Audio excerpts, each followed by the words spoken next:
Hello વિદ્યાર્થી મિત્રો, કેમ છો? મજામાં? હું છું ચૌહાણ સર અને તમે જોઈ રહ્યા છો સરસ મજાની ચેનલ ઇનફાઇનાઇટ ફિઝિક્સ.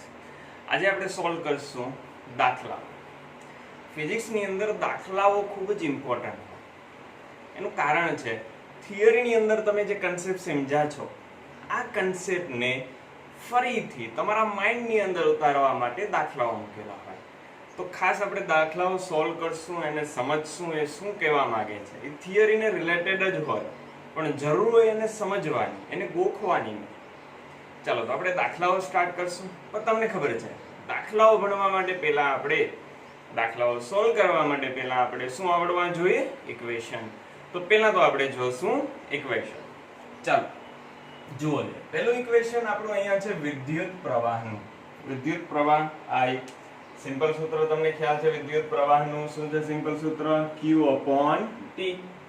ઓકે, જ્યારે અચળ વિદ્યુત ભાર ફ્લો થતો હોય સમય સાથે, ત્યારે તમે મૂકી શકો I = Q/T. જો વિદ્યુત ભારમાં ફેરફાર થતો હોય તો શું મુકાય? dQ/dt.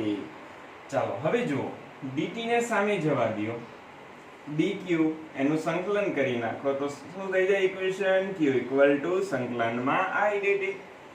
કહેવાનો અર્થ એ છે કે ભાઈ વિદ્યુત ભારનું સમીકરણ આપ્યું છે અને મેળવવાનું કીધું છે વિદ્યુત પ્રવાહ. વિદ્યુત ભારનું સમીકરણ આપ્યું છે અને મેળવવાનું શું કીધું છે? વિદ્યુત પ્રવાહ. તો કેનો ઉપયોગ કરવાનો? આ ઇક્વેશનનો I = dQ/dt. પણ પ્રવાહનું સમીકરણ આપ્યું હોય અને પૂછ્યું હોય વિદ્યુત ભાર, તો કે સમીકરણનો ઉપયોગ કરવાનો Q સંકલનમાં I dt. ચાલો, ઘણી બધી વખત કામ લાગશે અને ઘણી બધી વખત આપણે અહીંયા q ની જગ્યાએ ક્વોન્ટમીકરણ Q એની પણ મૂકશું.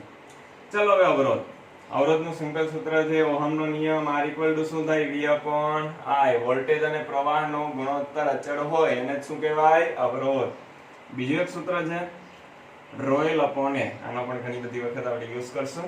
ચાલો, કન્ડક્ટન્સ. ઘણી બધી વખત આની અંદર વિદ્યાર્થી મિત્રો કન્ફ્યુઝન રહી જાય.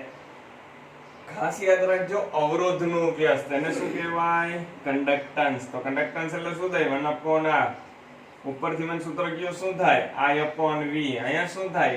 A/ρl. આ તો તમને ખબર છે ને યાર, ρ શું હોય?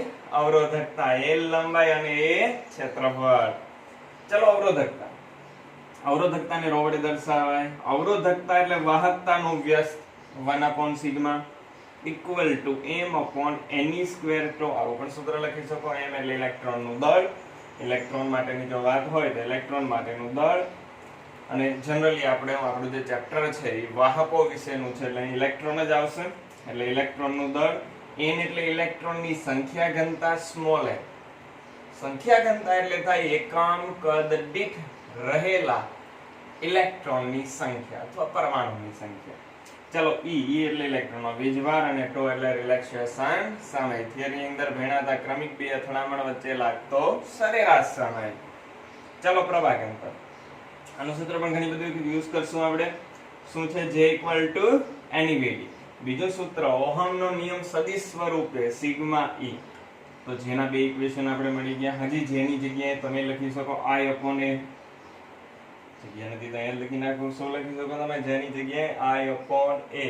જો આડછેદ પ્રવાહની દિશાને લંબ હોય તો, થોડો ત્રાસો હોય તો અહીંયા લેવું જોઈએ છેદમાં A cos θ. ક્લિયર? પણ જો આડછેદ લંબ જ હોય પ્રવાહની દિશાને તો કઈ લેવાની જરૂર નથી. તો I/A. લંબ ના હોય, થોડોક ત્રાસો હોય તો શું લેવાનું? I/A cos θ. ચલો હવે વાત કરીએ મોબિલિટી. મોબિલિટી તમને ખબર છે એકમ વિદ્યુત ક્ષેત્ર દીઠ મળતો ડ્રિફ્ટ વેગ અને મોબિલિટી કહેવાય. તો સૂત્ર શું થાય? VD/E. VD એટલે એનો ડ્રિફ્ટ વેગ અને E એટલે એનું વિદ્યુત ક્ષેત્ર.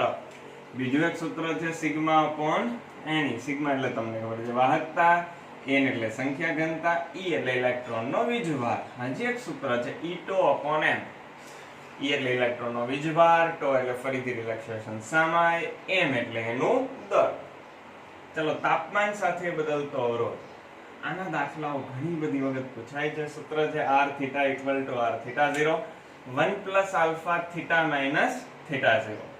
આમાં θ0 પાછળથી સ્ટાર્ટ કરીએ. આમાં θ0 એટલે થાય સંદર્ભ તાપમાન, θ એટલે તાપમાન બરોબર, થીટા 0 સંદર્ભ તાપમાન, થીટા એટલે તાપમાન, આલ્ફા ને કહેવાય તાપીય ગુણાંક. એક વસ્તુ જ્યારે પણ આના દાખલા ગણીએ ત્યારે ખાસ યાદ રાખવાનું છે, આલ્ફા સેલ્સિયસમાં હોય તો આ તાપમાનોને સેલ્સિયસમાં ફેરવવા. અહીંયા થીટા એટલે ખૂણો નથી, ખાસ યાદ રાખજો. શું છે થીટા એટલે તાપમાન. ઓકે, ખાસ ખ્યાલ રાખવાનો છે. આલ્ફા સેલ્સિયસમાં હોય તો આ પણ સેલ્સિયસમાં હોવું જોઈએ, આલ્ફા કેલ્વિનમાં હોય તો આ પણ કેલ્વિનમાં હોવું જોઈએ. ચાલો, r થીટા 0, r થીટા 0 ને કહેવાય સંદર્ભ તાપમાનીય અવરોધ. શું કહેવાય r થીટા 0 ને? સંદર્ભ તાપમાનીય અવરોધ. અને r થીટા એટલે થીટા તાપમાનીય અવરોધ. એના દાખલા ગણશું, થિયરીમાં ઇક્વેશન ભણ્યા હતા. ચલો હવે વાત કરીએ અવરોધના શ્રેણી જોડાણ. બરોબર, જો એક જ છેડો કોમન હોય, બરોબર, તો એને શ્રેણી જોડાણ કહેવાય. અથવા તો તમે આમ પણ કહી શકો, જો પ્રવાહના ભાગ ન પડે તો પણ કેવું જોડાણ હશે? શ્રેણી જોડાણ હશે. ચાલો, તો એનું સૂત્ર શું છે? શ્રેણી જોડાણમાં શું થાય? દરેકનો સીધો સરવાળો. પણ જો બધા અવરોધો સરખા હોય તો તમારે લખવાનું શ્રેણી જોડાણનો પરિણામી અવરોધ મળે એના.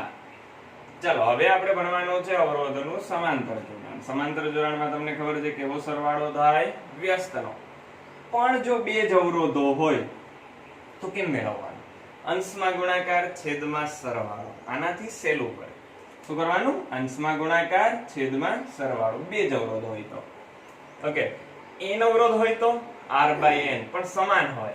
n સમાન અવરોધો હોય તો r by n તમે યુઝ કરી શકો.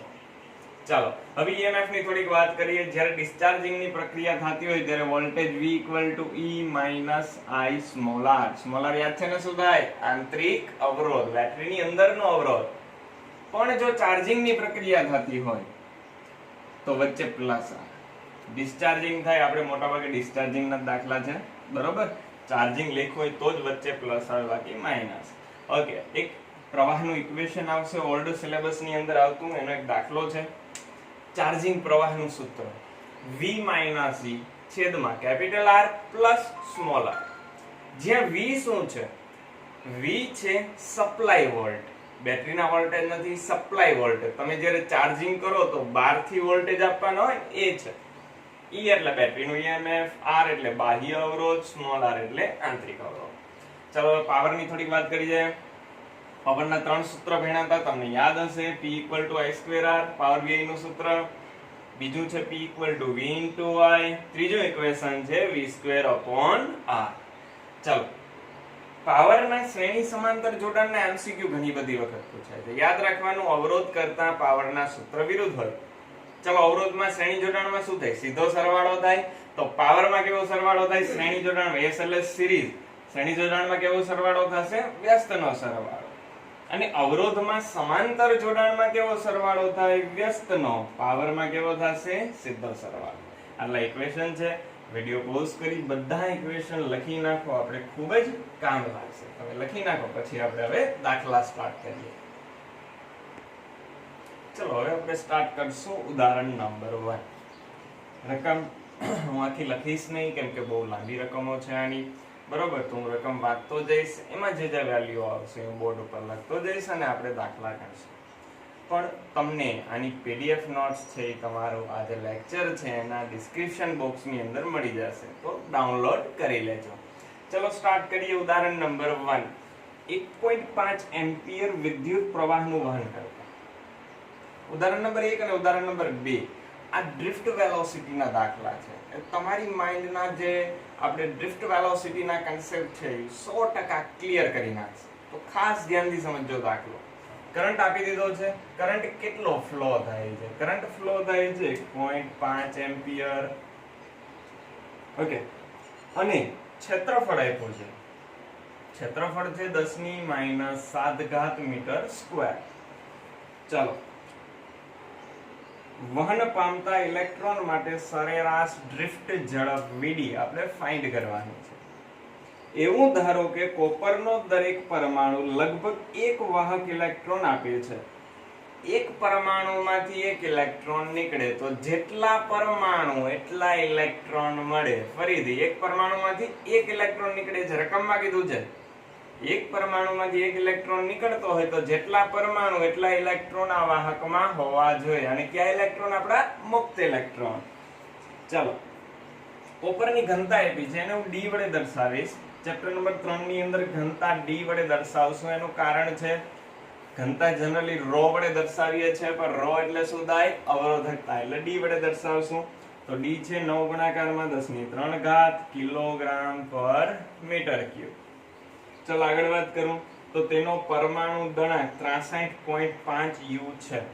પરમાણુ દળાંક એટલે થાય એનું દળ. કોપરનું દળ આપ્યું છે 63.5. અહીંયા રકમમાં ભૂલ રહી ગઈ છે, U એકમ આપ્યો છે. U એકમ નથી, અહીંયા છે ગ્રામ પર મોલ. તો સુધારો કરી નાખજો તમારી રકમની અંદર.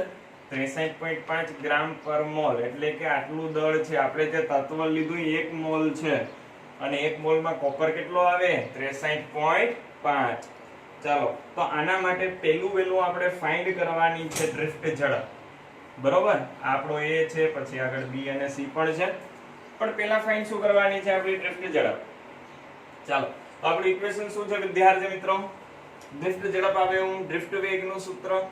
ડ્રિફ્ટ વેગ કેની અંદર આવે? J વાળું પ્રવાહ ઘનતા વાળું ઇક્વેશન છે, એની અંદર જ આવે છે. તો શું છે ઇક્વેશન? ઇક્વેશન ખાસ તમારે યાદ રાખવા પડશે.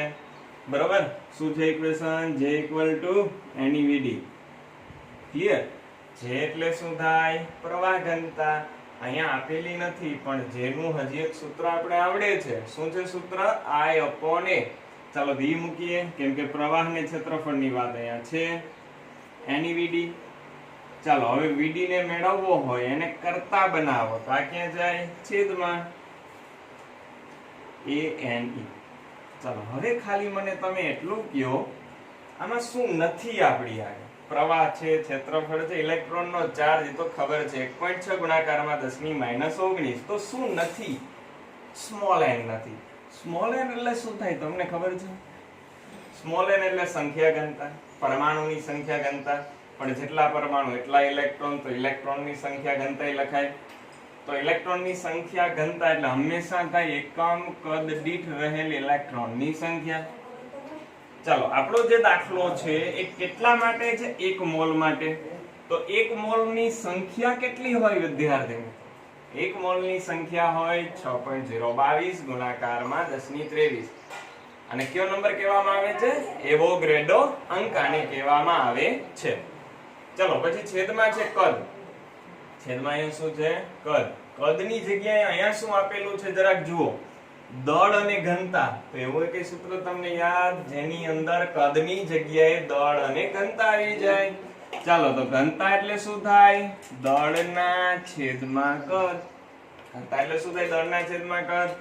તો ચાલો, કદ એટલે શું થાય? દળના છેદમાં ઘનતા. ચાલો, ઉપર મૂકી દો. Small n = capital N upon V. V ની જગ્યાએ હું શું મૂકી શકું? જો જે V ની જગ્યાએ શું મૂકી શકું? M/D. છેદનો છેદ અંશમાં. તો પેલા સ્મોલ n મેળવી લઈએ. ચલો, કેપિટલ N. કેપિટલ N એટલે પરમાણુની સંખ્યા, ઇલેક્ટ્રોનની સંખ્યા. ઇલેક્ટ્રોનની સંખ્યા દાખલા માટે છે 1 મોલ. 1 મોલ એટલે કેટલા થાય? 6.022 ગુણાકારમાં 10⁻23. D.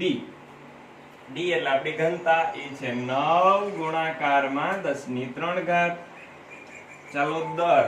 દળ કેટલું છે? 63.5. પણ એકમ જુઓ, ગ્રામ છે. ગ્રામ ના ચાલે, કેમાં કન્વર્ટ કરવું પડે? કિલોગ્રામમાં. તો કિલોગ્રામમાં કન્વર્ટ કરવા 10⁻3. ચાલો, આનું તમે સાદરૂપ આપશો વિદ્યાર્થી મિત્રો કેલ્ક્યુલેટરની અંદર, તો તમારો આન્સર આવશે. હું ડાયરેક્ટલી અહીંયાથી લખી નાખું છું 8.5 ગુણાકારમાં 10⁻28 મીટરની -7. આટલું સ્મોલ n મળી ગયો. શું મળી ગયો છે? Small n. હવે શું મેળવશું? VD. તો VD મેળવવા માટે એની વેલ્યુ ખાલી અહીંયા મૂકવાની છે. ચાલો, કરંટ કેટલો છે? પ્રવાહ કેટલો છે? 1.5. ક્ષેત્રફળ કેટલું છે? 10⁻7 ગુણાકારમાં. પછી શું છે? n. n હમણાં જ મેળવો. 8.5 ગુણાકારમાં 10⁻28. એના ગુણાંકમાં ઇલેક્ટ્રોનનો વીજભાર 1.6 ગુણાકારમાં 10⁻9. તમે આની કેલ્ક્યુલેશન કરશો તો તમારો આન્સર આવશે 1.1 10⁻³ એટલે એને લખી શકું હું 1.1 mm પર સેકન્ડ. તો વિદ્યાર્થી મિત્રો ડ્રિફ્ટ વેગ આટલો મળ્યો 1.1 mm પર સેકન્ડ. જો કરંટ ફ્લો થતો હોય 1.5 એમ્પિયર સમથિંગ હોય તો તમારો ડ્રિફ્ટ વેગ કેટલો મળશે 1.1 mm પર સેકન્ડ જેટલો મળશે. એટલે ડ્રિફ્ટ વેગ મળે એ કેવો મળે છે? ખૂબ જ ઓછો મળે છે.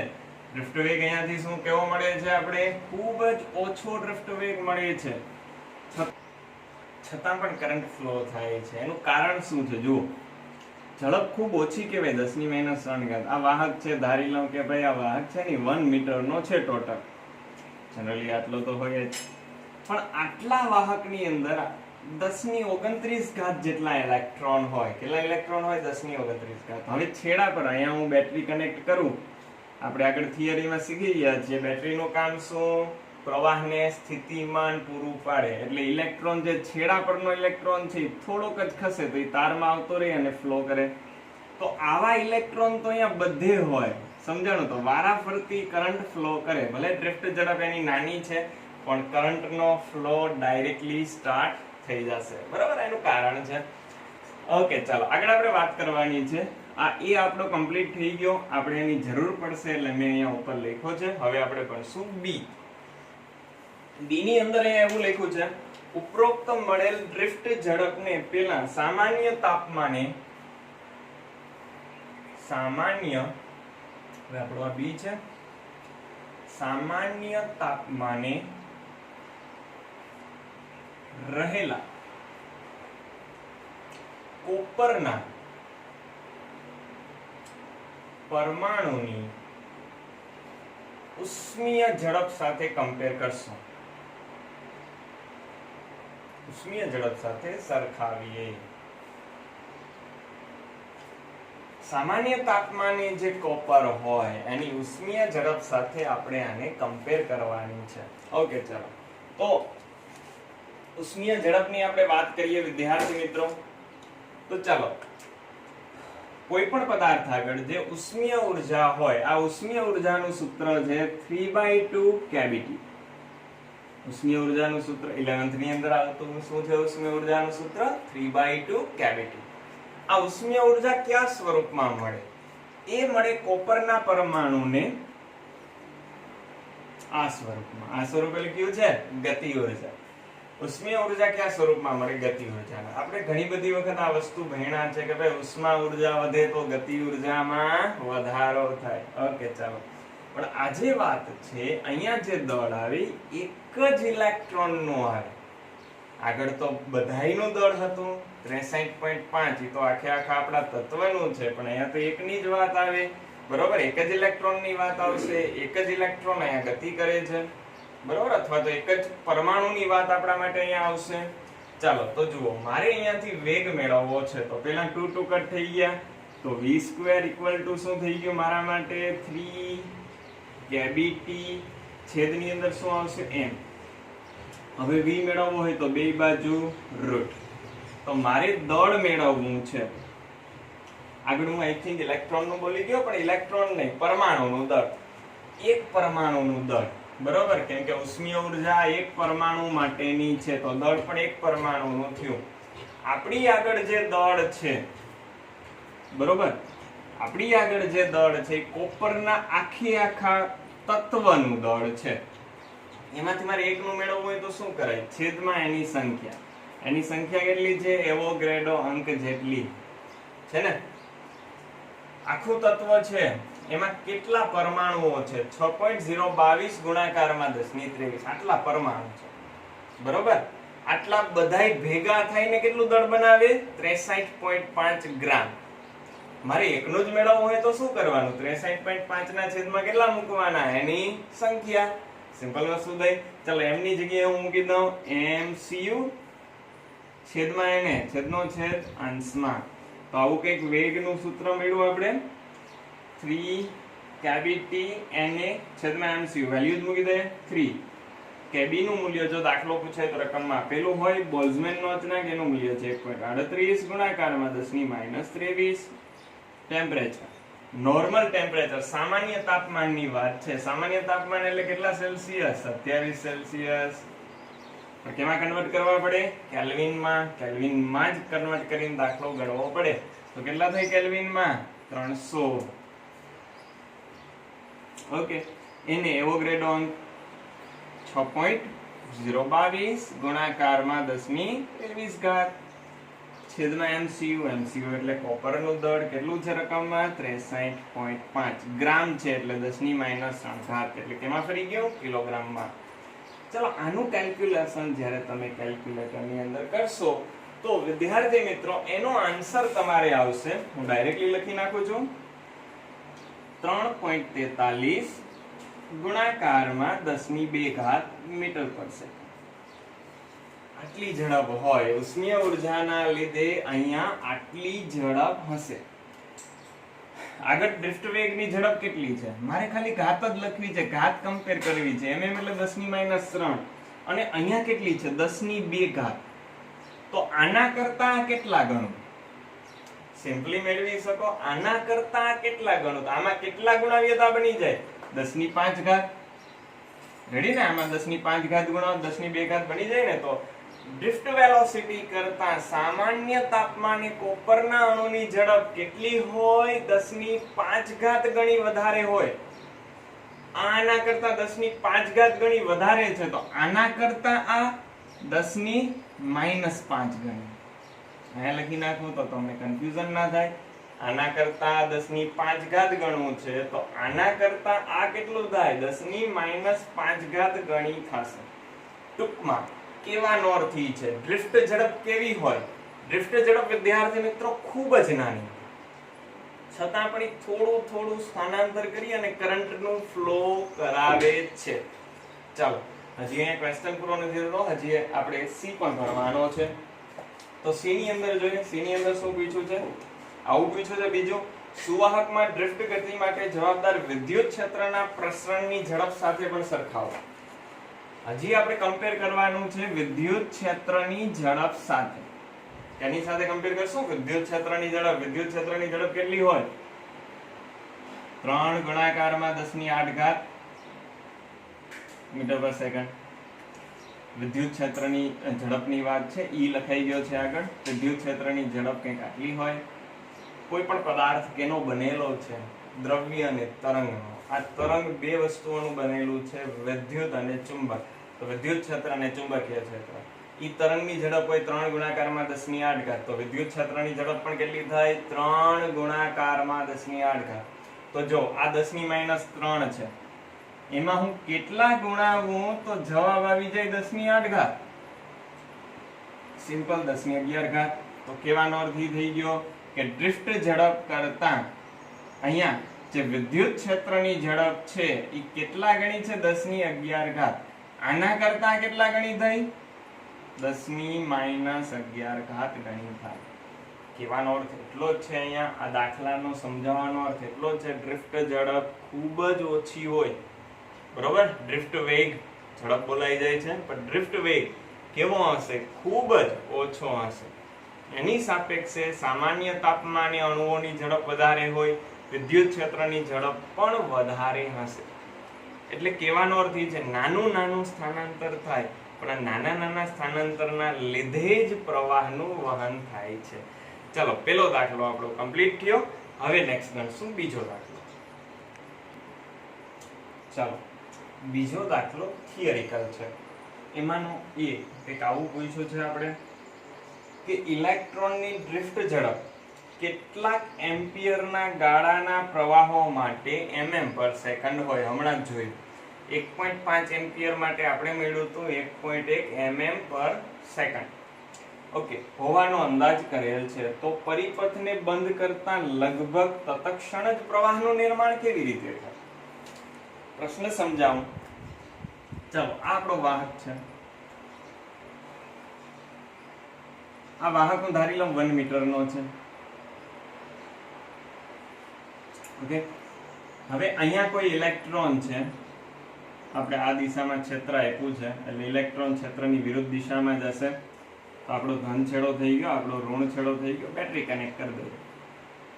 તો આ ઇલેક્ટ્રોનની ઝડપ વેગ ડ્રિફ્ટ વેગ કેટલો છે 1 mm પર સેકન્ડ એટલે 1 સેકન્ડમાં લગભગ એપ્રોક્સિમેટ જો લેવું હોય તો 1 mm નું ડિસ્ટન્સ કાપશે બરોબર કેટલું ડિસ્ટન્સ કાપશે 1 mm નું ડિસ્ટન્સ કાપશે તો 1 મીટર અંતર કાપવા માટે એને કેટલો ટાઈમ લાગશે કેલ્ક્યુલેટ કરો તો તમને ખબર પડી જશે ઈ જે ટાઈમ લાગશે ખૂબ જ મોટો લાગશે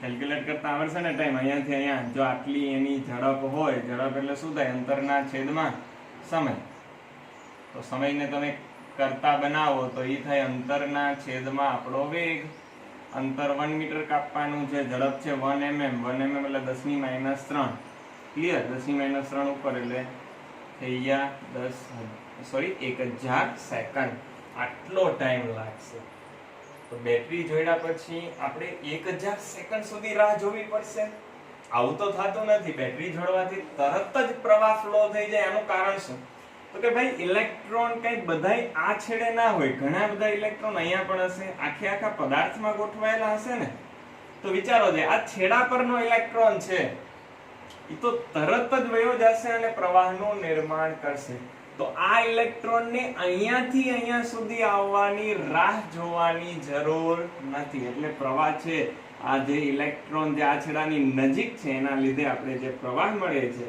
એ તત્કાલીન મળે છે ઝડપથી પ્રવાહ મળે છે આ પહેલા પ્રશ્નનો આપણો આન્સર હતો ચાલો બીજો પ્રશ્ન બી ઇલેક્ટ્રોનની ડ્રિફ્ટ ઝડપ એ વાહકમાં પ્રવર્તતા વિદ્યુત ક્ષેત્રના કારણે અનુભવાતા બળને કારણે ઉદ્ભવે છે તો આ બળ તો પ્રવેગ ઉત્પન્ન કરે તો પછી ઇલેક્ટ્રોન અચળ સરેરાશ ઝડપ તો પ્રાપ્ત કરે છે એવું શું કામ કહેવાય સરસ મજાનો પ્રશ્ન છે અહીંયા બી આવો કંઈક છે આકૃતિ કાઢી નાખો સમજાવવામાં સહેલાઈ રહી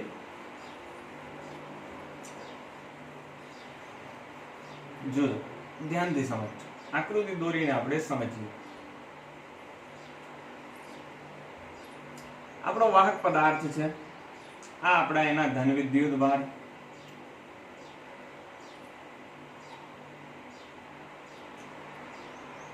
ચાલો વિદ્યુત ક્ષેત્ર ગમે તમને ઈચ્છા થઈ એ દિશામાં લઈ શકો અહીંયા વિદ્યુત ક્ષેત્ર આ દિશામાં આપણે લઈએ હવે હું એક ઇલેક્ટ્રોન રાખી દઉં અહીંયા બ્લુ માર્કરે દોરું છે ખ્યાલ આવે અહીંયા ઇલેક્ટ્રોન રાખી દઉં બરોબર વિદ્યુત ક્ષેત્ર આપ્યું વિદ્યુત ક્ષેત્ર આપીએ તો આપણું સૂત્ર છે F = Q × E એના અનુસાર આ વિદ્યુત ભાર છે ઇલેક્ટ્રોન તો એના ઉપર આટલું બળ લાગે અને બળ લાગે તો શું ઉત્પન્ન થાય પ્રવેગ ઉત્પન્ન થાય છે છતાં પણ શું કામ આપણે એવું નામ આપીએ છીએ કે અહીંયા સરેરાશ વેગ ઉત્પન્ન થયો જેને ડ્રિફ્ટ વેગ કહીએ છીએ શું કામ આપણે પ્રવેગ ઉત્પન્ન થાય છે છતાં પણ આપણે એમ કહીએ છીએ સરેરાશ વેગ ઉત્પન્ન થયો કારણ સમજાવો ધ્યાનથી સમજો આ ઇલેક્ટ્રોન ક્ષેત્ર આ દિશામાં છે તો ઇલેક્ટ્રોનને કઈ દિશામાં બળ લાગે ક્ષેત્રની વિરુદ્ધ દિશામાં એટલે આ સાઈડ આવશે અહીંયાથી અહીંયા સુધી પ્રવેગિત થશે પ્રવેગિત થઈને અથડાઈ ગયો એટલે પોતાનો પ્રવેગ ગુમાવી દીધો નવેસરથી સ્ટાર્ટ કરશે ધારી લો અહીંયા એક પરમાણુ છે ફરીથી એની સાથે અથડાણો બરોબર તો આટલા માર્ગમાં ફરીથી પ્રવેગિત થયો પણ અથડાવાના લીધે પોતાનો પ્રવેગ ગુમાવી દીધો ફરીથી અહીંયાથી અહીંયા આવશે પ્રવેગિત થઈને પણ જેવો અથડાશે પોતાનો પ્રવેગ ગુમાવી દેશે ધારી લો અહીંયાથી અહીંયા આવશે ફરીથી પ્રવેગિત થશે પણ અથડાવાના લીધે એ પોતાનો પ્રવેગ ગુમાવશે હજી નો સમજાવવું હોય તો એક તમને સરસ મજાનું ઉદાહરણ આપું દાખલા તરીકે કોઈ વ્યક્તિ દારૂ પી અને 4 વ્હીલ ચલાવે છે લીવર આપે લીવર એટલે પ્રવેગ તમને ખબર છે લીવર આપે પ્રવેગિત થયો પણ એનો કંટ્રોલ નથી એટલે અથડાઈ ગયો બરોબર તો પ્રવેગ પાછો પૂરો થઈ ગયો નવેસરથી પાછો પ્રવેગિત થાય પાછો ઈ લીવર આપે પાછો અથડાય સમજાય છે ફરીથી પાછો અથડાયા પછી પાછું લીવર આપે ફરીથી અથડાય ઇલેક્ટ્રોન સતત આવી રીતે ગતિ કરે છે હવે તમે વિચારો જો ઇલેક્ટ્રોન સતત પ્રવેગ મેળવે ને ગુમાવે આવું થાય તો આની આખી સરેરાશ અસર તમે વિચારો એમાં કોઈ પ્રવેગ મેળો કહેવાય એમાં કોઈ પ્રવેગ મેળો નહીં એટલા માટે હું કહી શકું કે અહીંયા જે મળે છે આ ઘટનાની અંદર એ સરેરાશ વેગ મળે અને સરેરાશ વેગને જ આપણે શું કહીએ છીએ આપણો કેવો વેગ ડ્રિફ્ટ વેગ બીજા ક્વેશ્ચનનો આન્સર આપણે મેળવો. સતત અથડામણના લીધે અહીંયા સરેરાશ વેગ જ મળે છે, પ્રવેગિત થઈ શકતો નથી. પ્રવેગિત થાય તો શું થાય? વેગમાં સતત વધારો થાય, પણ અથડામણના લીધે વેગ વધતો નથી. ચાલો સી. ચાલો હવે સિમ્પલ છે. જો ઇલેક્ટ્રોનની ડ્રિફ્ટ ઝડપ ઘણી નાની છે, આપણે જોયું mm માં છે, mm પર સેકન્ડ છે. ઇલેક્ટ્રોનના વિદ્યુત ભારનું મૂલ્ય પણ ઘણું નાનું છે, 1.6 ગુણાકારમાં 10⁻19. નાનું હોવા છતાં પણ સુવાહકમાં ખૂબ મોટા પ્રમાણમાં પ્રવાહ કેમ મળે? આપણે કીધું ભાઈ કે આની જે ઝડપ છે, વેગ છે, ઝડપ કયો તો ખોટું પડે વિદ્યાર્થી મિત્રો, કેમ કે આ જે ઇલેક્ટ્રોન છે એની ઝડપ ખૂબ જ વધારે હોય, બરોબર. આઈ થિંક મને ખ્યાલ છે ત્યાં સુધી 3 ગુણાકારમાં 10⁶ મીટર પર સેકન્ડ આટલી ઝડપ હોય, પણ એનો વેગ લઈ લ્યો, એનો વેગ થાય 1 mm પર સેકન્ડ. ઝડપમાં દિશાનું મહત્વ ના હોય, આમાં દિશાનું મહત્વ હોય. ઝડપમાં દિશાનું મહત્વ ના હોય, વેગમાં દિશાનું મહત્વ હોય. તો આનો કહેવાનો અર્થ એ થઈ ગયો કે ઇલેક્ટ્રોન ખૂબ જ ઝડપથી ગતિ કરે, પણ એનું સ્થાનાંતર સૂક્ષ્મ જ થાય. ઇલેક્ટ્રોન ખૂબ જ ઝડપથી ગતિ કરે છે, અથડામણ થયા રાખે છે, પણ એનું સ્થાનાંતર ખૂબ ઓછું થાય. ઓકે, ચાલો. તો એનો વેગ ખૂબ જ ઓછો છે, 1.1 mm પર સેકન્ડ જેટલો વેગ છે.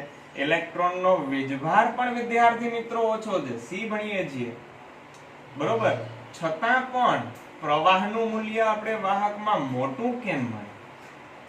વિદ્યાર્થી મિત્રો, જો આપણા વાહકની અંદર જે મુક્ત ઇલેક્ટ્રોન હોય ને એની સંખ્યા આટલી હોય, 10⁻29. કેટલી હશે? 10⁻29. તો આટલા બધા ઇલેક્ટ્રોન છે. એક ઇલેક્ટ્રોન માટે વિદ્યુતભાર વેગ નાનો છે, પણ તમે વિચારો આ કેટલા ઇલેક્ટ્રોન છે? 10⁻29. 10⁻29 એટલે કેટલા? 1 પછી કેટલા 0? કેટલા 0? ગણવાના નથી. કેટલા 0? 29 0. તો એની સંખ્યા ખૂબ જ મોટી છે, મુક્ત ઇલેક્ટ્રોનની સંખ્યા ખૂબ જ મોટી છે, એટલે પ્રવાહનું વહન ખૂબ જ વધારે થાય વાહકની અંદર. ચાલો આગળ, એના પછીનો ક્વેશ્ચન આપણે ભણીએ ડી. ચાલો ડી ની અંદર આપણે આવું કંઈક કીધેલું છે કે ધાતુમાં ઇલેક્ટ્રોન જ્યારે નીચેથી ઊંચા સ્થિતિમાન તરફ ડ્રિફ્ટ થાય તો શું એનો અર્થ એવો છે કે ધાતુમાં રહેલા બધા જ મુક્ત ઇલેક્ટ્રોન એક જ દિશામાં ગતિ કરે? ક્યારેય પણ આવો અર્થ ના થાય. જોજો ફરીથી એ જ આકૃતિ આપણે લઈએ. એક ધન વિદ્યુતભાર અહીંયા છે, એક ધન વિદ્યુતભાર અહીંયા છે, એક ધન વિદ્યુતભાર અહીંયા છે. ઇલેક્ટ્રોન અહીંયા હતો, અહીંયાથી અહીંયા અથડાણો, અહીંયાથી અથડાઈને અહીંયા ગયો. તો જુઓ ક્ષેત્ર છે કઈ દિશામાં છે? ઇલેક્ટ્રોન આ દિશામાં થોડો થોડો આગળ વધે છે, એટલે ઇલેક્ટ્રોન વિદ્યુત ક્ષેત્ર આ દિશામાં છે. તો ઇલેક્ટ્રોન પહેલા અહીંયાથી આવ્યો, પછી અહીંયાથી જો આમ ગયો, સ્થિતિમાન તમને ખબર છે ને, આ સાઈડ હાયર પોટેન્શિયલ છે, આ સાઈડ લોઅર પોટેન્શિયલ છે. આ સાઈડ હાયર પોટેન્શિયલ છે, આ સાઈડ લોઅર પોટેન્શિયલ છે. તો અહીંયા ઈ ઓછા પોટેન્શિયલ થી વધારે ઓછા સ્થિતિમાનથી વધારે સ્થિતિમાન તરફ જાય. તો એનો અર્થ એવો થઈ ગયો કે બધા ઇલેક્ટ્રોન આમ જ ગતિ કરે? એવો કોઈ અર્થ જ ના થાય. આ તો સતત અથડામણ છે, એનો વેગ અસ્તવ્યસ્ત છે, એટલે અથડાઈને ગમે એમ જાય છે. પાછો જો આ દિશામાં જાય ઓછા સ્થિતિમાનથી વધારે સ્થિતિમાનમાં, તો એવો અર્થ નથી કે બધા એ દિશામાં જાય. કહેવાનો અર્થ છે એનો વેગ અસ્તવ્યસ્ત છે, એટલે ગમે તે દિશામાં એ જશે. ચાલો એના પછીનો ક્વેશ્ચન લાસ્ટ ઈ. શું બે ક્રમિક અથડામણ વચ્ચે ઇલેક્ટ્રોનનો પથ વિદ્યુત ક્ષેત્રની ગેરહાજરીમાં અને હાજરીમાં સુરેખ હોય? આનો જવાબ મેળવો.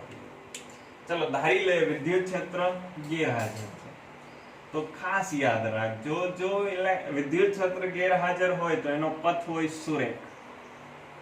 સુરેખ પથ પર ગતિ કરે.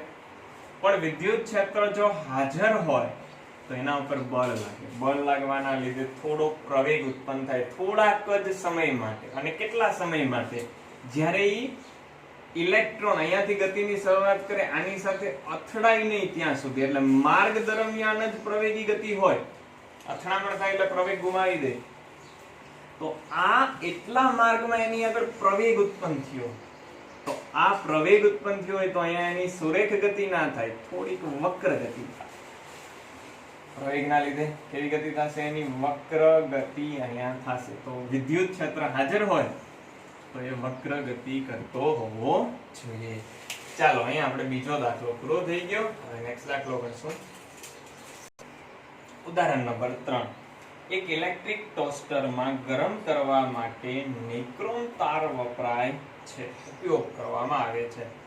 નાઇક્રોમનો તાર એવો છે જેની અવરોધકતા તાપમાનથી સ્વતંત્ર છે. બરોબર, તાપમાન સાથે એટલી બધી વધતી નથી.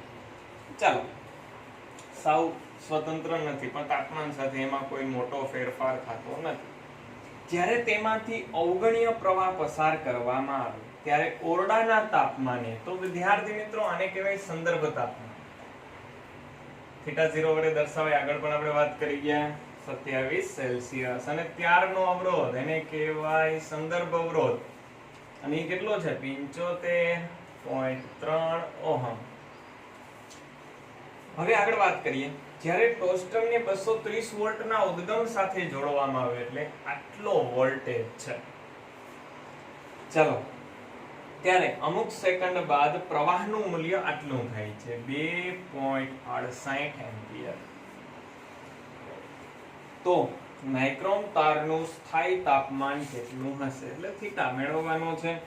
અને કીધું છે નિક્રોમ માટે સંકળાયેલ તાપમાનના ગાળા પરના સરેરાશ અવરોધનો તાપમાન ગુણાંક એટલે આલ્ફા, એની વેલ્યુ છે 1.70 ગુણાકારમાં 10⁻⁴ સેલ્સિયસ ઇન્વર્સ.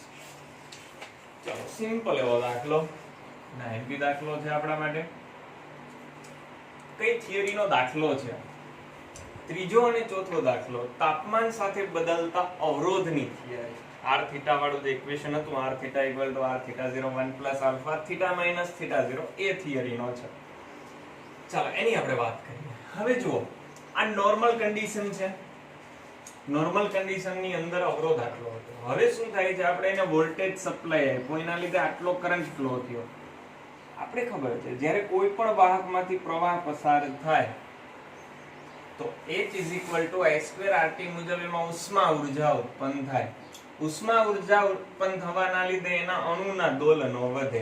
તો ઇલેક્ટ્રોનને નીકળવામાં વધારે અવરોધ, એના લીધે એના અવરોધમાં વધારો થાય. ફરીથી વોલ્ટેજ સપ્લાય કરીએ એટલે કરંટ ફ્લો થાય. કરંટ ફ્લો થવાના લીધે ઉષ્મા ઉર્જા ઉત્પન્ન થાય. આ ઉષ્મા ઉર્જાના લીધે દોલનો વધે, એના લીધે અવરોધ વધે. તો આના લીધે આ વોલ્ટેજ સપ્લાય કરવાના લીધે આપણે કંઈક અવરોધમાં ફેરફાર થયો હશે. સાથે સાથે ઉષ્મા ઉર્જા ઉત્પન્ન થઈ તો તાપમાન પણ વધ્યું હશે. તાપમાન મેળવવાનું છે અને અવરોધ અહીંયાથી મળી જાય. ચાલો, r θ એટલે શું થાય? v/i. v કેટલા છે? 230. અને i કેટલો છે? 2.68. ચાલો, તો તમે જ્યારે પણ v/i મૂકશો તો v/i મૂકવાથી તમારો જવાબ આવશે 85.8 ઓહમ. કેલ્ક્યુલેટરમાં કરી લેજો કેટલો આવશે? 85.8 ઓહમ જેટલો આવશે. ચાલો હવે આપણું ઇક્વેશન મૂકી દઈએ. શું છે આપણું ઇક્વેશન વિદ્યાર્થી મિત્રો? r θ = r θ0 1 + alpha θ - θ0. ચાલો, r θ0 ને હું અંદર ગુણાવું તો r θ0 plus r θ0 alpha θ - θ0. Alpha કયા એકમમાં છે? ખાસ ચેક કરવાનું, સેલ્સિયસમાં. તો આના એકમ પણ કેમાં રાખવાના? સેલ્સિયસમાં. આની સેલ્સિયસમાં જ છે, θ0 સેલ્સિયસમાં જ છે. તો છેલ્લો આન્સર પણ સેલ્સિયસમાં જ મળશે. ઓકે, ચાલો આને આ સાઈડ લઈ આવો. r θ - r θ0 = r θ0 alpha θ - θ0. આને ક્યાં જવા દેવાય? બેયને સામે છેદમાં. ગુણાકારમાં હોય ભાગાકારમાં જાય.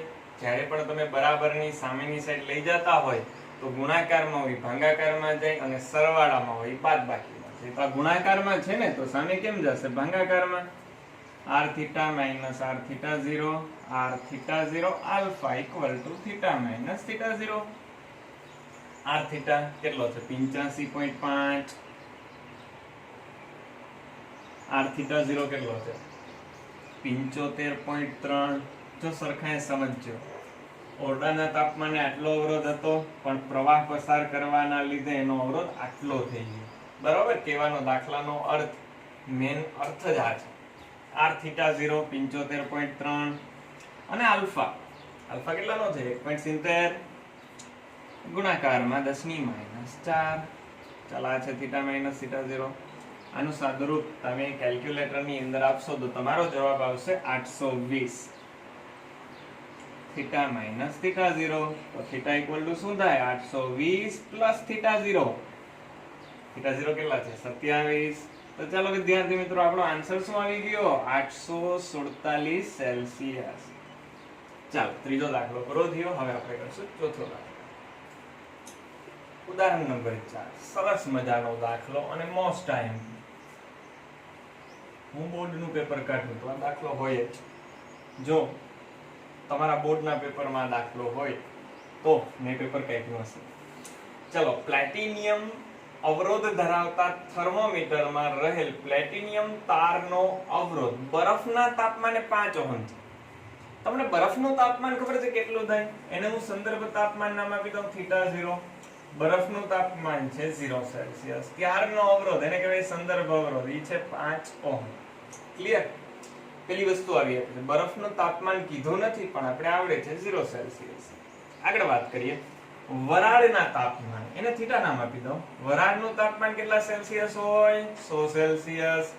ત્યારનો એનો અવરોધ 5.23 ઓહમ. ચેક કરો, તાપમાન વધે તો અવરોધ વધે. શું કામે? આ તમને ખબર હોવી જોઈએ. તાપમાન વધવાથી ઉષ્મીય ઊર્જા વધે. ઉષ્મીય ઊર્જા વધે એના લીધે જ્યાં અણુઓ હોય ને એના દોલન વધે. આ જે અણુઓ હોય એના દોલનમાં શું થાય? વધારો થાય, વધારે વાઇબ્રેટ થાય. તો ઇલેક્ટ્રોન ને અહીંયાથી આમ પસાર થવું હોય તો વધારે નડે ને. આ નડે એને શું કહેવાય? અવરોધ. એટલે અવરોધ વધ્યો. ચલો હજી એક વાત કરી છે. આ થર્મોમીટરને હીટ બાથમાં ડુબાડવામાં આવે ત્યારે એનો અવરોધ. હીટ બાથનું તાપમાન ખબર છે કેટલું હોય? એ આપણે ખ્યાલ ના હોય, અને થીટા ડેશ નામ આપ્યું ખબર નથી, પણ ત્યારનો અવરોધ વિદ્યાર્થી મિત્રો આપ્યો છે. કેટલો અવરોધ છે ત્યારનો? 5.795 ઓહમ. તો હવે દાખલાને આપણે સોલ્વ કરીએ. તમને ઈચ્છા હોય એવી રીતે તમે કરી શકો. આપણે સિમ્પલ એવી એક મેથડ લઈએ. બરોબર, સૌથી જે સહેલી મેથડ છે આપણે લઈએ. પહેલા હું લઉં પહેલું અને બીજું. પહેલા આપણે શું લેશું? પહેલું અને બીજું. એના માટે હું સૂત્ર મૂકું, r theta equal to r theta 0 1 plus alpha theta minus theta 0. Clear? ચલો મને લખાવતા જાજો. અહીંયાથી એક વસ્તુ નોટ કરો, થીટા 0 કેટલું છે? 0 સેલ્સિયસ. 0 મૂકું કે ના મૂકું કાંઈ ફેર પડતો નથી, કાઢી નાખ. વેલ્યુ આપણે છેલ્લે મૂકશું. બરોબર, આ સમજાણો? હવે r થીટા 0 ને અંદર ગુણાવો તો r theta equal to r theta 0 plus r theta 0 alpha theta. આને અંદર ગુણાવો, r theta minus r theta 0 equal to r theta 0 alpha theta. આ વિદ્યાર્થી મિત્રો આપણું થઈ ગયું ઇક્વેશન નંબર 1. શું થઈ ગયું આપણું? Equation number 1. કેના માટે યુઝ કર્યું હતું? પહેલા અને બીજા. હવે ક્યાં બે ઇક્વેશન યુઝ કરશું? વિચારો. બીજું ને ત્રીજું ચાલે, પહેલું ને ત્રીજું ચાલે, તમને ઈચ્છા હોય. પણ સેલું કેમ આપણે યુઝ કરાય? પહેલું ને ત્રીજું. શું કામ પહેલું ને ત્રીજું સેલું પડે? થીટા 0 0 છે તો પાછળ 0 આવી જાય ને, એટલા માટે. તો ચાલો તમને ખ્યાલ આવી જશે. પહેલા ને ત્રીજાનો યુઝ કરીએ તો આ જે સમીકરણ બન્યું એના જેવું બીજું સમીકરણ આપણું કેવું બને? ખ્યાલ આવી જ જાય. શું આવી જાય? r થીટા ડેશ, બીજાની જગ્યાએ ત્રીજું. રેડી ને? r theta dash minus r theta 0 તો એમને પછી r theta 0 alpha theta dash. બીજા ઇક્વેશન ને ત્રીજા ઇક્વેશનમાં ફેર શું? થીટા છે એની જગ્યાએ થીટા ડેશ આવી જવો જોઈએ, r થીટા ની જગ્યાએ r થીટા ડેશ આવી જવો જોઈએ. તો એ જ આપણે કર્યું. ચાલો ઇક્વેશન નંબર 2. ઇક્વેશન નંબર 1 અને 2 નો ગુણોત્તર લઈ લ્યો. કંઈક કટ થઈ જશે. શું કટ થાય? r થીટા 0 આલ્ફા ઉપર નીચે કટ, બાકીનું વધે એ લખી નાખું. ચલો જોજો શું વધ્યું છે? r theta minus r theta 0 છેદમાં r theta dash minus r theta 0. Okay, equal to સામે શું છે? theta upon theta dash. આમાંથી શું મેળવવાનું છે? theta dash. તેને કરતા બનાવો. ક્લિયર? ચલો theta dash ને કરતા બનાવો. અહીંયા આવી જાય. આ theta m ને m એના ગુણાંકમાં, આ છેદમાં છે તો ક્યાં જાય? અંશમાં.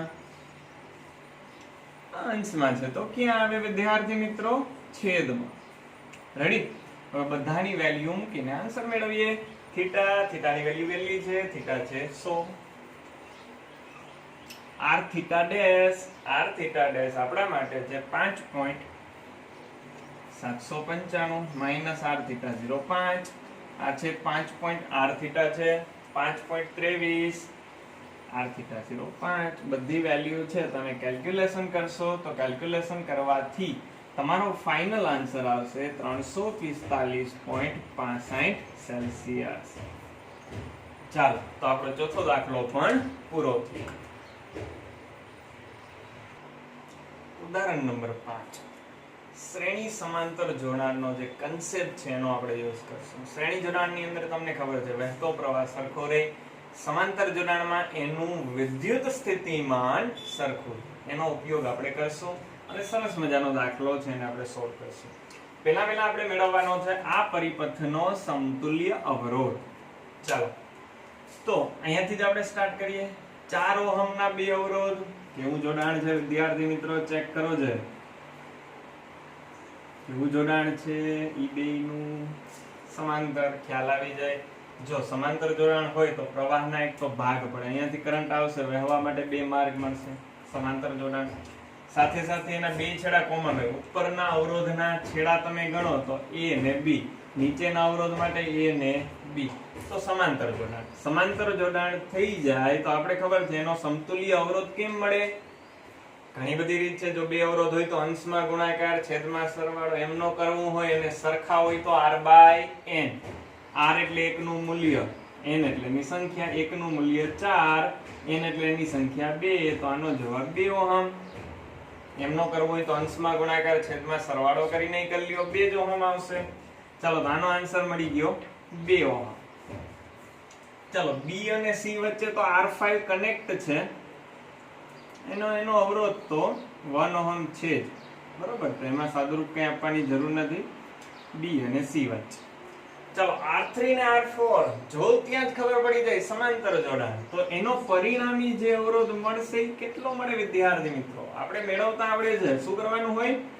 સરખા છે હવે નહીં તો શું કરવાનું? અંશમાં ગુણાકાર, છેદમાં સરવાળો. એટલે 6 12 ગુણાકારમાં 6, છેદમાં 12 પ્લસ 6.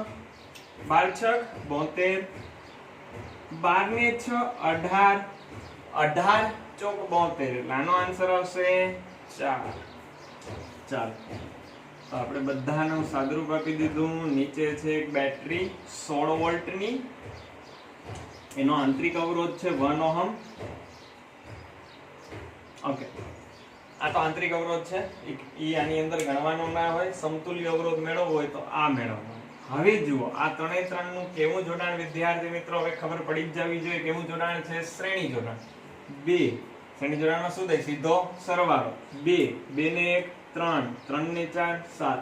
તો આપણો સમતુલ્ય અવરોધ કેટલો મેળવ્યો? સમતુલ્ય અવરોધ મેળવ્યો 7 ઓહમ. પણ જો આખાની હું વાત કરું આંતરિક અવરોધ સહિત, તો કુલ અવરોધ ઈ કેટલો મળે વિદ્યાર્થી મિત્રો? કુલ અવરોધ ઉપરનાનો 7 એની સાથે આ શ્રેણીમાં જ આવે ને. જોવું છે પ્રવાહ વહેણાવો તો ક્યાંય ભાગ નથી પડતો, બધા શ્રેણીમાં. તો કુલ અવરોધ 7 ને 1 8 ઓહમ. કુલ અવરોધ આટલો છે. હવે મેળવશું b. b એટલે દરેકમાંથી વહેતો પ્રવાહ તમારે મેળવવાનો છે. શું મેળવવાનો છે? દરેકમાંથી વહેતો પ્રવાહ. તો હું કાઢી નાખું. કુલ અવરોધ તમને ખબર છે કેટલો છે? કુલ અવરોધ લખી નાખું. કુલ અવરોધ છે 8 ઓહમ. તો કુલ પ્રવાહ મેળવો. કુલ પ્રવાહ એટલે થાય કુલ વોલ્ટેજ છેદમાં કુલ અવરોધ. કુલ વોલ્ટેજ 16, સપ્લાય વોલ્ટેજ કેટલા વોલ્ટેજ સપ્લાય કર્યા છે? 16. અને કુલ અવરોધ 8. તો કુલ પ્રવાહ કેટલો વહે છે વિદ્યાર્થી મિત્રો 2 એમ્પિયર નો. ચલો 2 એમ્પિયર નો પ્રવાહ આપણે વહેડાવીએ અહીંયાથી મેન આકૃતિમાં. કેટલો કરંટ ફ્લો થાય છે 2 એમ્પિયર. ચલો 2 એમ્પિયર અહીંયા આવશે. કેટલા માર્ગ મળે વહેવા માટે 2. ધારી લો ઉપર I1 જેટલો પ્રવાહ જાય, નીચે જાય I2 જેટલો. ચાલો I1 I2 ફ્લો થાય, અહીંયા ભેગા થાય, પાછો કેટલો પ્રવાહ બનાવે I. ચાલો ફરીથી અહીંયા એના 2 માર્ગ મળ્યા છે તો ફરીથી 2 ભાગ પડશે, પણ હવે કંઈક અલગ પ્રવાહ જશે. ઉપર I3, નીચે I4. કેમ કે અવરોધ પ્રમાણે પ્રવાહ જાય. જેટલો અવરોધ વધારે એટલો પ્રવાહ ઓછો છે. બરોબર? તો અહીંયા I3 અહીંયા I4. ઓકે, પાછા બે ભેગા થઈ અને કેટલા કરંટનું નિર્માણ કરશે? I જેટલા. પાછો બેટરીમાં I જેટલો પ્રવાહ આવશે. ખાસ યાદ રાખવાનું છે, જેટલો પ્રવાહ બેટરીમાંથી બહાર નીકળે એટલો જ પ્રવાહ બેટરીમાં અંદર આવવો જોઈએ, ફરજિયાત. ચાલો તો હવે આ મેળવીએ. મારે મેળવવો છે પ્રવાહ. આટલો જ ભાગ વિચારો, AB વચ્ચેનો. કયો ભાગ વિચારવાનો છે? AB વચ્ચેનો ભાગ. તો એમાં જે બે અવરોધો છે એનું કેવું જોડાણ છે? સમાંતર જોડાણ. સમાંતર જોડાણમાં કંઈક સરખું રહે. તમને યાદ છે શું સરખું રહે? વિદ્યુત સ્થિતિમાન. તો ઉપરનાનું નીચેનાનું વિદ્યુત સ્થિતિમાન સરખું છે. ધારી લઉં પેલાનું V1 બીજાનું V2 સરખું જ છે. બરાબર? પણ ધાર્યું V1 V2. તો V1 એટલે શું થાય? I1 R1. આપણે છે ને વોલ્ટેજનું સૂત્ર પ્રવાહ ગુણાકારમાં અવરોધ. અહીંયા અવરોધમાં વોલ્ટેજ ડ્રોપ કેટલો? પ્રવાહ ગુણાકારમાં અવરોધ. આનો પણ પ્રવાહ ગુણાકારમાં અવરોધ. ચલો મેળવીએ હવે. જોજો, I1 ખબર નથી, R1 ખબર છે 4 છે, I2 ખબર નથી, R2 ખબર છે 4 છે. 4 4 કટ. I1 I2 કેવા થઈ ગયા? સરખા. તમને ખબર છે I1 + I2 2 એમ્પિયર થાય. ઈ કેમ? જાદુ થયું કઈ? નહીં. તમને ખબર છે કેટલો કુલ પ્રવાહ વહે છે? 2 એમ્પિયર. અને 2 એમ્પિયર ના જ ભાગ પડ્યા ને I1 ને I2. તો I1 + I2 2 એમ્પિયર છે. તો વિદ્યાર્થી મિત્રો, બે પ્રવાહ સરખા હોય તો બે કેટલા કેટલા એમ્પિયર ના થાય? I1 પણ 1 એમ્પિયર થાય, I2 પણ 1 એમ્પિયર થાય. અહીંયાથી શીખજો, સમાંતર જોડાણ હોય, અવરોધ સરખા હોય તો પ્રવાહના ભાગ પણ સરખા પડે. તો I1 I2 મળી ગયા છે વિદ્યાર્થી મિત્રો. લખી નાખીએ. I1 અને I2 બંને મળ્યા છે 1 એમ્પિયર. ચાલો આગળ ગણતરી કરીએ આપણી. અહીંયાથી તો I જેટલો જ પ્રવાહ વહે એટલે એમાંથી તો 2 એમ્પિયર જ વહે. લખી નાખ. હવે I3 ને I4 મેળવીએ. એનું પણ જોડાણ ચેક કરો કેવું છે? સમાંતર. સમાંતર જોડાણમાં વિદ્યુત સ્થિતિમાન સરખું. તો I3 R3 = I4 R4. I3 ખબર નથી પણ R3 ખબર છે 12. I4 ખબર નથી પણ R4 ખબર છે. કેટલો છે? 6. 6 વડે ભાગ ચાલે, અહીંયા આવશે 2. તો અહીંયા થઈ ગયું I4 = 2I3. હવે મને કયો I3 + I4 કેટલા થાય? I3 + I4 2 ampere. 2 એમ્પિયર નો જ ભાગ પડે છે ને. જો 2 એમ્પિયર માંથી જ I3 ને I4 ભાગ પડ્યો. ચાલો I3 એમને એમ રાખીએ. I4 ની જગ્યાએ 2I3 મૂકી દઉં. સાદો આને સોલ્વ કરીએ. આ કેટલા થાય? 3I3 = 2. તો I3 એટલે મળી ગયા 2/3. ચાલો I3 ને અહીંયા મૂકી દો તો I4 કેટલા મળે? I4 મળે 4/3. ચાલો તો ઈ પ્રવાહ પણ મળી ગયા છે. તો હું નીચે અહીંયા લખી નાખું. I3 અને I4 પણ મળી ગયા. કેટલા મળ્યા છે? ચાલો I3 કેટલો મળ્યો? 2/3. I4 કેટલો મળ્યો? 4/3. ચાલો બાકીનું કાઢી નાખીએ. હવે શું મેળવવાનું છે? ત્રીજું મેળવવાનું છે વોલ્ટેજ ડ્રોપ. ધ્યાનથી સમજો. VAB AB છેડા વચ્ચેનો વોલ્ટેજ ડ્રોપ. જો જેટલું આનું સ્થિતિમાન હશે એટલું જ આનું હશે. તો બેયનું ના મેળવાય, એકનું જ મેળવો. આનું મેળવો. આનું સ્થિતિમાન, આનો વોલ્ટેજ ડ્રોપ શું થાય? I1 R1. તો I1 1 R1 4. AB વચ્ચેનું સ્થિતિમાન મેળવું છું. I1 R1 I1 1 R1 4. તો કેટલા વોલ્ટ થઈ ગયું? 4. નીચે પણ ઈ થવું જોઈએ. ચેક કરી લ્યો. અહીંયા પ્રવાહ કેટલો? I2. અવરોધ R4 તો I2 R2 કરો એટલે 1 ગુણાકારમાં 4 પાછું થાય 4 વોલ્ટ. ન્યા નહીં, આ આકૃતિ દોરી ન્યા પણ ચેક કરો.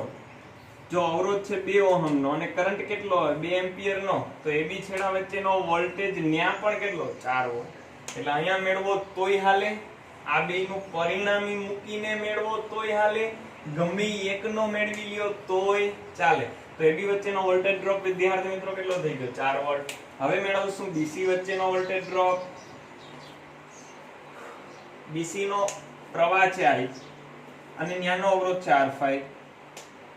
પ્રવાહ 2 એમ્પિયર, R5 1, તો ન્યાના વોલ્ટેજ થઈ ગયા 2 વોલ્ટ. ચલો હવે મેળવીએ VCD. મેં તમને કીધું ઉપરનો મેળવો તોય હાલે, નીચેનો મેળવો તોય હાલે, ઈ બેયનું પરિણામી મેળવો હોય ન્યા મેળવો તોય હાલે. અહીંયા આપણે મેળવી લઈએ I3 R3. ચલો I3 કેટલો છે? I3 છે 2/3. R3 કેટલો? R3 છે 12. 3 ચોક 12, 4 ગુણાકારમાં 2, 8 વોલ્ટ થશે. VCD મળી ગયો 8 વોલ્ટ. હવે અહીંયા મેળવો. અહીંયા પ્રવાહ કેટલો વહે 2 એમ્પિયર. તો આ આંતરિક અવરોધમાં પણ જે છે, આંતરિક અવરોધને આપણે કઈ નામ નથી આપ્યું તો એને હું V સ્મોલ r મૂકી દઉં, તો ત્યાં પણ વોલ્ટેજ ડ્રોપ કેટલો? પ્રવાહ ગુણાકારમાં અવરોધ એટલે 2 વોલ્ટ. કુલ બધા વોલ્ટેજ ડ્રોપનો સરવાળો કરો, બેટરીના સપ્લાય વોલ્ટેજ તમે જે આપ્યા એટલો થવો જોઈએ. થઈ જાય કે નહીં? 4 ને 2 6, 6 ને 8, 6 ને 8 કેટલા થાય? 14, 14 ને 2 16. સપ્લાય પણ કેટલા કર્યા? 16. જેટલો આપ્યો એટલો જ મળી ગયો. આવું બનવું જ જોઈએ. ચલો પાંચમો દાખલો પણ પૂરો થઈ ગયો. આગળના દાખલા છે એ આપણે નેક્સ્ટ લેક્ચરની અંદર ગણશું. જો તમને વિડીયો ગમ્યો હોય તો લાઈક કરજો, કોમેન્ટ કરજો, શેર કરજો અને સબસ્ક્રાઇબ કરજો.